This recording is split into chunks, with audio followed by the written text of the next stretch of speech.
Halo teman-teman, kali ini kita akan membahas soal NKRI part 1. Ini merupakan soal wawasan kebangsaan untuk tes CPNS, Sekdin, Akmil, dan lain-lain. Kita akan memulainya dari soal nomor 1. Perhatikan soal di sini. Persatuan dan kesatuan bangsa yang menjadi modal utama untuk mempertahankan NKRI ternyata tidak selamanya berdiri kokoh. Persatuan dan Kesatuan Bangsa Indonesia dalam perwujudannya yang sangat dinamis. Oleh karena itu, menjaga persatuan dan kesatuan bangsa itu harus dilakukan. Berkaitan dengan hal tersebut, salah satu alasan pentingnya kita menjaga persatuan dan kesatuan bangsa itu apa? Yang ditanya apa teman-teman? Alasan menjaga persatuan. Kalau yang A, persatuan dan kesatuan bangsa menentukan harkat dan derajat bangsa Indonesia dalam pergaulan dengan bangsa lainnya. Kita lihat di narasi di soal. Di sini itu adalah dalam usaha mempertahankan NKRI. Di soal itu tidak membahas bangsa lain atau Indonesia dibandingkan dengan bangsa lain. Jadi, karena ada kata bangsa lainnya di A, ini menyebabkan jawaban ini salah. Kalau yang B, kemajuan ekonomi suatu negara sangat ditentukan oleh kemampuan rakyatnya dalam menjaga persatuan dan juga kesatuan. Kita lihat poin yang di B itu adalah ekonomi. Kita lihat di soal. Di soal apakah ngomongin ekonomi? Ada narasi yang mengatakan ini ekonomi? Tidak, di soal tidak ada narasi tentang ekonomi. Ekonomi itu biasanya berkaitan dengan kesejahteraan, ekonomi nasional, kemakmuran rakyat, dan lain-lain. Yang B itu tidak masuk, teman-teman. Kita ke C, paham kedaerahan akan semakin kuat apabila persatuan dan kesatuan bangsanya pun semakin kokoh dan selalu dijaga. Paham kedaerahan itu apa yang dimaksud dengan paham kedaerahan? Itu primordialisme. Kamu masih membawa tentang daerah kamu dimanapun kamu berada. Ini primordialisme itu negatif, teman-teman. Paham kedaerahan atau primordialisme itu negatif. Jadi karena ini negatif, yang ditanyakan alasan pentingnya. Berarti kita cari yang positif. C kalimatnya negatif, bukan C jawabannya. Kita ke D. Negara Kesatuan Republik Indonesia dapat mensejajarkan diri dengan bangsa lain. D ini sama seperti A. Kita nggak ngomongin bangsa lain. Jadi penyebab salahnya seperti A, ngomongin bangsa lain. Sementara di soal hanya NKRI. Yang E, persatuan dan kesatuan merupakan alat bagi Indonesia untuk mewujudkan cita-cita proklamasi kemerdekaan. Apakah benar? Iya. Menjaga persatuan dan kesatuan bangsa itu harus dilakukan karena berkaitan dengan hal tersebut. Salah satu alasan pentingnya adalah menjaga persatuan dan kesatuan bangsa. Karena persatuan dan kesatuan itu merupakan alat bagi bangsa untuk mewujudkan cita-cita proklamasi kemerdekaan. Apa cita-cita proklamasi kemerdekaan? Kita merdeka, teman-teman. Dalam merdeka itu adalah negara kita merdeka, bukan negara dijajah kayak gitu. Makanya di sini ada modal utama untuk mempertahankan NKRI. Jadi kaitannya sama mempertahankan NKRI. Kalau misalnya kita tidak bisa mempertahankan NKRI, berarti kata negara kita tidak merdeka.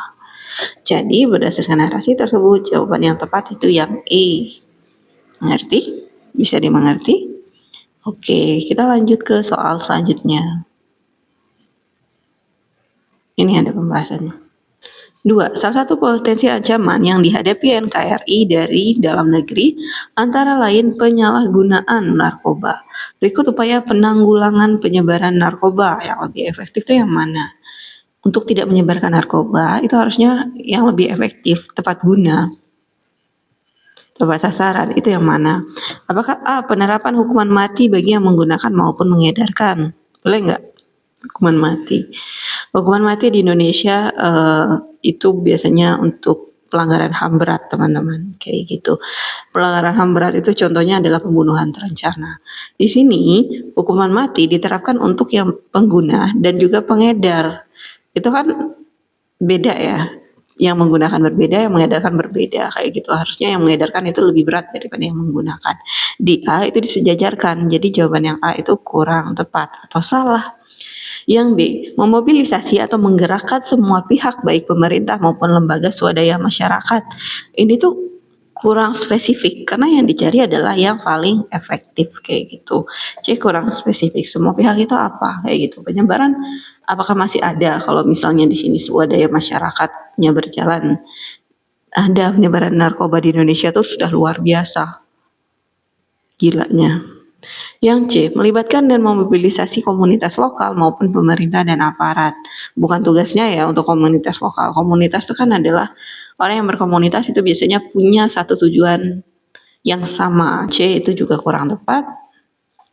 Yang dia memberikan alternatif aktivitas yang bermanfaat dan penjelasan bahaya narkoba. Dia ngomongin narkoba patut dipikirkan yang dia apakah efektif atau enggak. Untuk yang melaksanakan razia narkoba setiap hari oleh aparat kepolisian kayak gitu. Polisian tuh banyak kerjanya, tidak hanya razia narkoba. Dan ketika setiap hari berarti kan ada aparat yang ditugaskan khusus tentang itu kayak gitu. Tetap tidak efektif. Yang paling efektif tuh apa? Jawabannya yang di Kenapa? Karena salah satu potensi ancaman yang dihadapi NKRI dalam negeri ini adalah penyalahgunaan narkoba. Upaya penanggulangannya yaitu diberikan alternatif aktivitas yang lebih bermanfaat sehingga dia fokusnya nggak ke narkoba tapi fokusnya ke aktivitasnya. Jadi jawabannya yang D.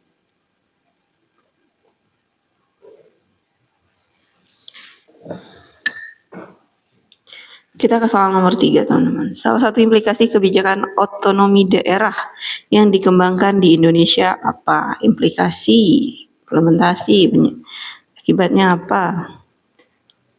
A. Pemerintah pusat tidak lagi berkewajiban memberikan anggaran kepada daerah. Benar atau enggak? Enggak ya. Pemerintah pusat dalam hal ini masih punya kewajiban yaitu memberikan APBN. APBN diturunkan ke daerah menjadi APBD. Itu merupakan anggaran pendapatan belanja negara menjadi anggaran pendapatan belanja daerah. Jadi pemerintah kata tidak lagi di sini mengakibatkan ini salah. Jadi yang A itu bukan jawaban, teman-teman. Yang B, daerah-daerah lebih kreatif dalam mengembangkan sumber dayanya. Ini kebijakan otonomi daerah masuk atau enggak? Kita simpan dulu yang B ya. Yang C, terjadinya pemusatan kekuasaan dari pemerintah pusat ke daerah. Pemusatan kekuasaan itu namanya sentralisasi. Otonomi daerah desentralisasi.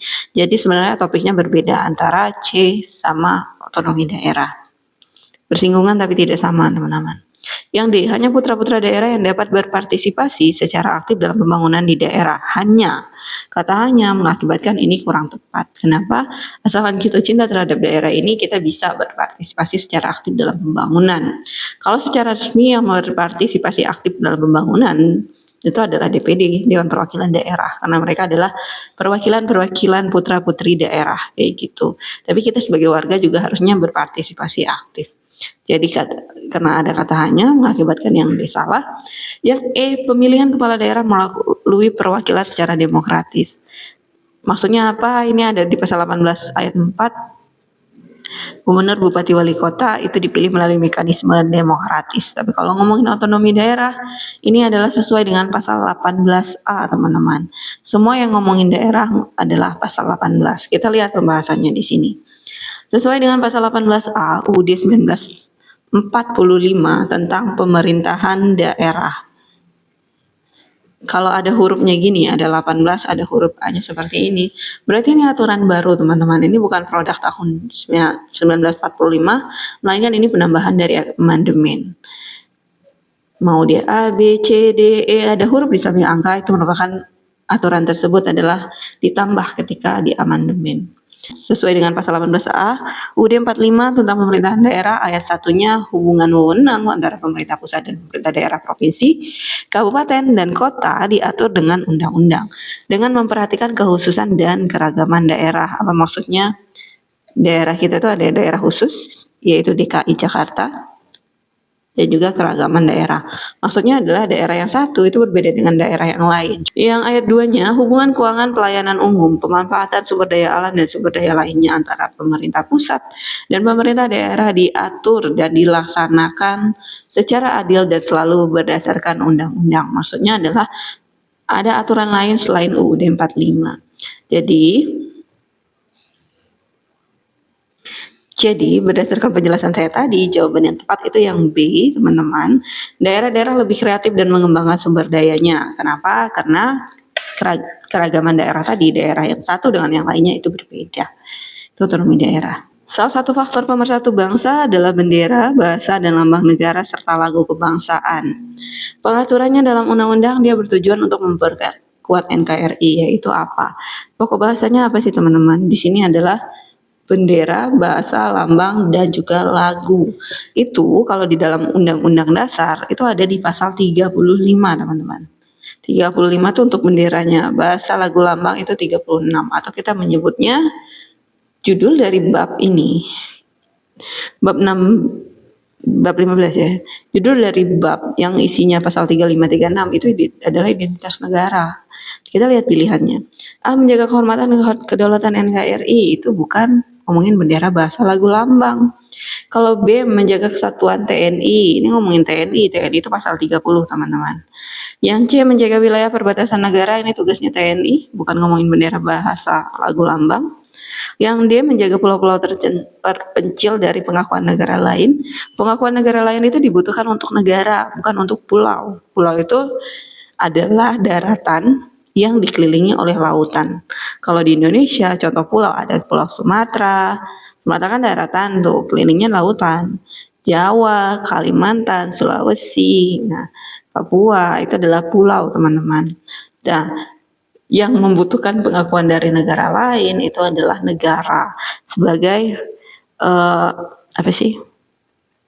unsur de jure dalam syarat terbentuknya negara, yaitu pengakuan dari negara lain. Jadi yang dia otomatis salah. Yang memberikan identitas bagi negara kesatuan Republik Indonesia, tadi saya bilang judul babnya adalah identitas negara, maka jawabannya yang E, identitas.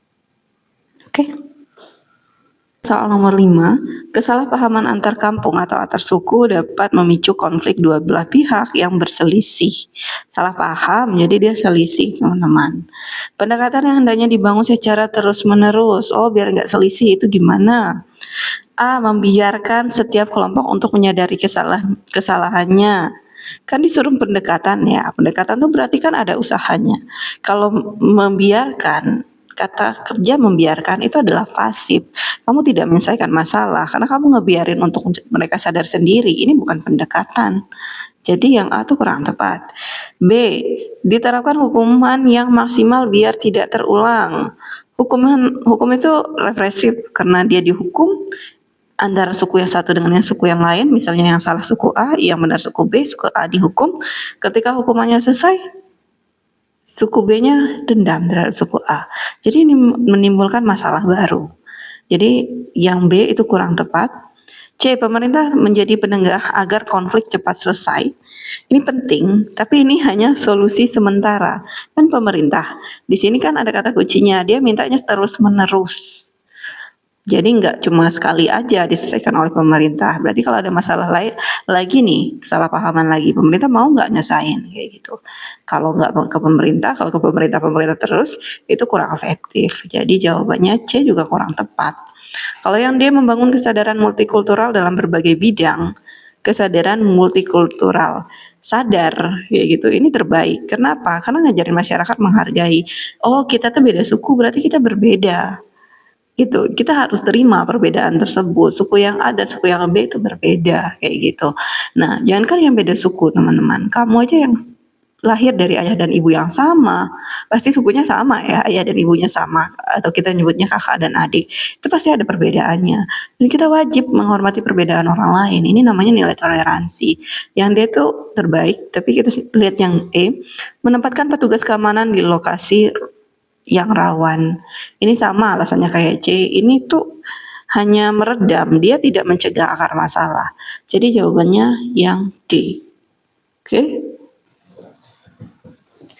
Sudah, semoga bermanfaat. Good luck. Bye.